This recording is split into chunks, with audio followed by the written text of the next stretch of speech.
Imaging a black hole seems like an impossible dream. After all, they are black and do not emit light. So how can we see them?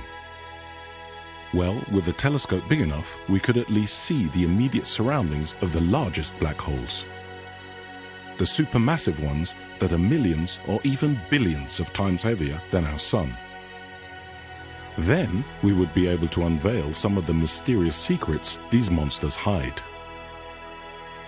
Except that when you do the maths, you find that to observe even the closest supermassive black holes, you'd need a telescope the size of the Earth. Something beyond our wildest dreams. Or maybe not. A few years ago, 300 astronomers from nearly 80 institutes across the globe joined forces and found a way to create a telescope as large as our planet. And they did it without using new mirrors, screws, or steel. Their Event Horizon Telescope, or EHT, is not a real telescope, but a virtual one.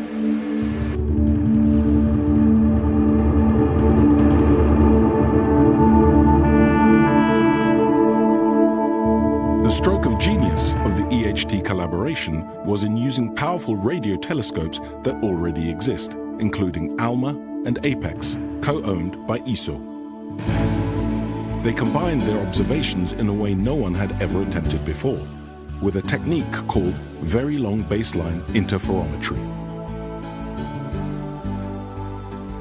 This may sound like sci-fi, but it actually works, as the EHT team showed back in 2019. That's when they revealed the supermassive object at the center of the M87 galaxy to the world. The very first image of a black hole.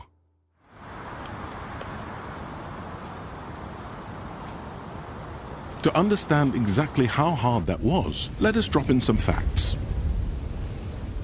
First of all, you should know that the EHT telescopes could not see the black hole itself, as it is invisible.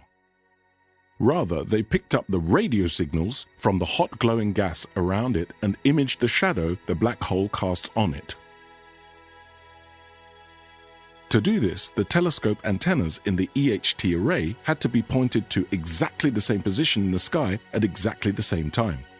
The EHT can tell if one of these antennas is off by just a millimeter, and if the timing is shifted by a trillionth of a second, even though the telescopes are located thousands of kilometers apart. Imaging the black hole in M87 then required combining the observations of all telescopes in the network using interferometry. This technique works best if you have many telescopes, which wasn't the case. The team had 8 observatories, though now the network has grown to 11. So the EHT researchers had to develop special algorithms to be able to fill in the gaps and reconstruct their image. It was like staring at a puzzle with most pieces missing, trying to figure out what the whole image would look like. To determine if the result was scientifically bulletproof, they used a variety of methods. Computer simulations to identify errors introduced by their telescope network, different teams working in isolation on reconstructing the image in different ways, new techniques and software. It took years of work until they were sure they had done it right. Only then did they show their image to the world.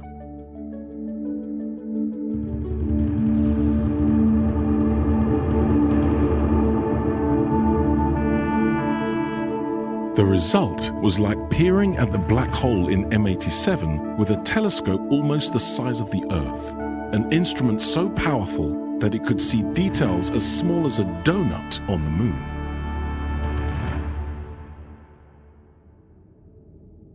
So what's next for the EHT? The team have already pointed their telescopes to a new target, Sagittarius A star, the supermassive black hole at the heart of the Milky Way, our black hole. Sagittarius A star is much closer to Earth than the supermassive black hole in M87. So you may think that imaging it is a piece of cake by comparison. Sorry to disappoint you. it's even more difficult. First, the center of the Milky Way is obscured to us by clouds of dust and hot gas that scatter the radio signals coming from around the black hole.